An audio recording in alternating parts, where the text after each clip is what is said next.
I wanted to talk about a popular concept that's going around right now in the Bitcoin space related to citadels, or these circular economies that people are talking about.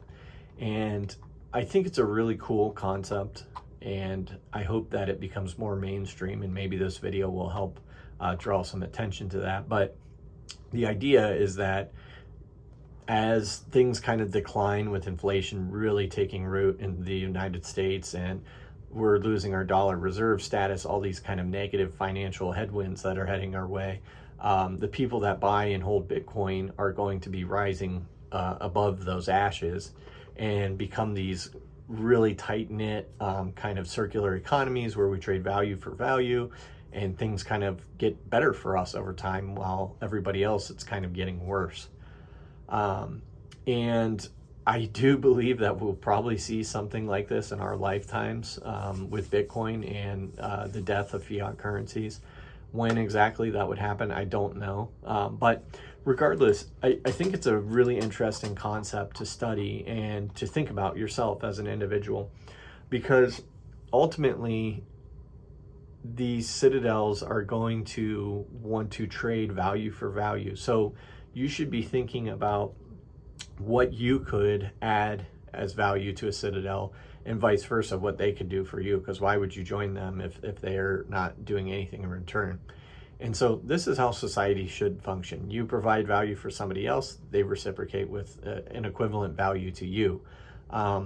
Inequality is when that equation gets messed up and you're providing value to somebody else and they're not reciprocating a similar or even close response to what you gave them. So I think it's a really interesting subject. I would encourage you to start reading about it and studying it. I probably will talk more about it on this channel.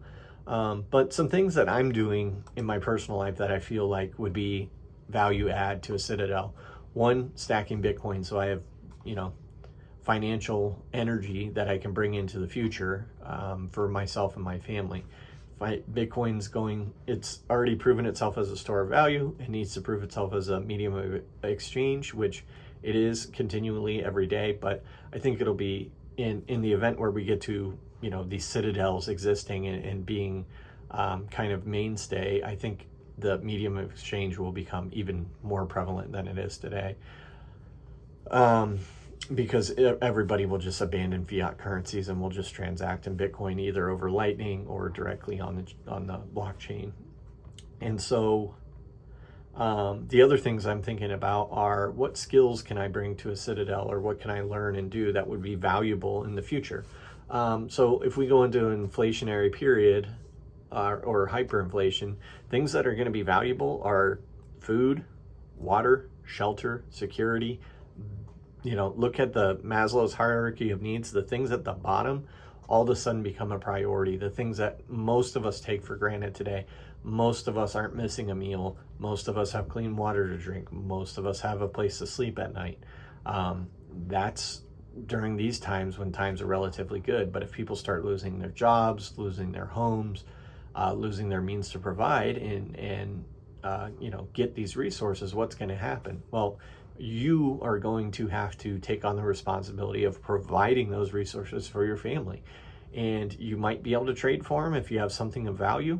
Otherwise, you're going to have to produce them. So I see anything related to growing food, living with animals and raising them for food, growing a garden, purifying water, learning how to dig a well, building shelters, doing everything that you need to do to maintain a shelter as far as plumbing, electrical work, all those types of things, car maintenance, car repair, all these types of skills that we kind of take for granted and we farm out to other people by going to grocery stores, calling a plumber, going to the shop.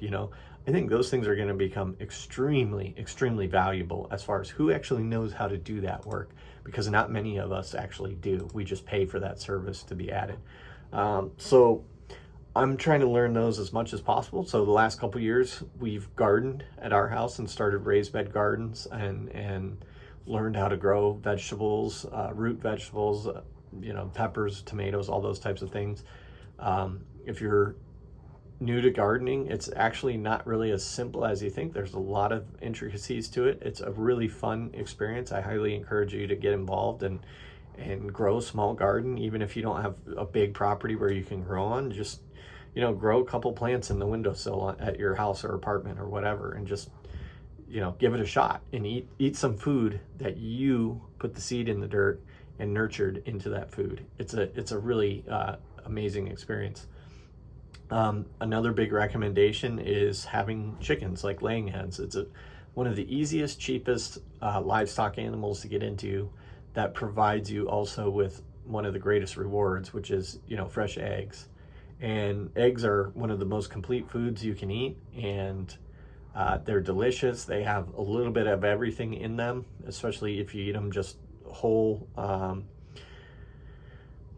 you know, hard-boiled, scrambled, however you like them. They are a complete whole food, meaning they have proteins, they have carbs, they have fat, they have a little bit of everything in them. So could you survive on just eggs? Probably not, but they are a very good nutrient-dense food, and having chickens is relatively simple to do. Doesn't take much time, doesn't take much effort, and you can be supplying your food independently of going to a grocery store, relying on a third party, whatever. So that's another really valuable skill.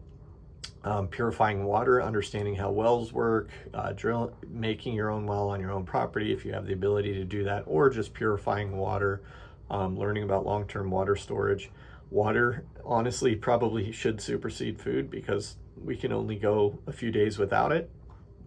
Food, you can go several months probably without it before you're really hurting. But, you know, anything related to water purification, storage, that type of stuff is going to be valuable to know about. And then just hands-on skills. You know, can you build a structure, frame a structure that's going to stand up to weather and climate? Can you fix electrical things and run generators? Can you rewire a house if there's an issue? Can you work on plumbing in your house and, you know, run supply plumbing and drain plumbing? There's two different sciences there between the two. You know, it's those are the types of things that we take for granted and think somebody else will just be able to do that for us. But in the future, if hyperinflation really does kick in, it's going to be a chaotic time, and you're not just going to be able to call up a plumber and say, hey, come on down to my house. It's going to be you as an individual are either going to fix it, or you're going to hope that you have somebody within your citadel that's willing to do that, and they're going to be willing to do it for a price. So let's hope that we don't get to those times where it gets that chaotic. But accumulating Bitcoin to have as a store of value, a media of exchange during that time, is going to be very much value add for you to start doing right now. And then also building your skills right now in different areas. I'm talking hands-on type work. You know, I'm trying to think of some other ones. Anything related to medical, as far as like EMT type stuff, like emergency trauma, that type of stuff.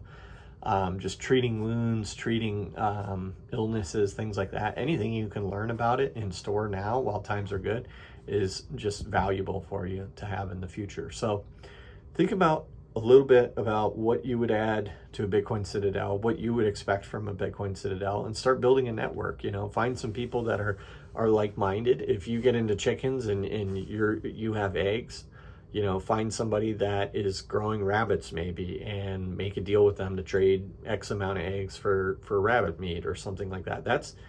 That's really how all this should work, and society should work, is we should find what other people are producing and produce something ourselves, and find our equivalent value that we're willing to trade, and start doing that in real things. Don't use a medium of exchange like currency or something like that. Trade value for value. Trade, you know, rabbit meat for eggs, or whatever it is, or vegetables for raw milk, something like that, right?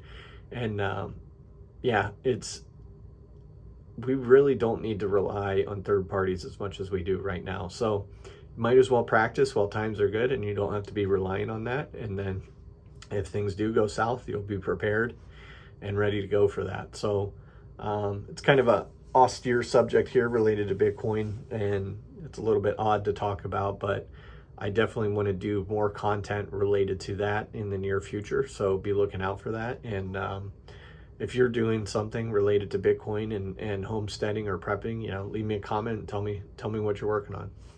See you in the next one.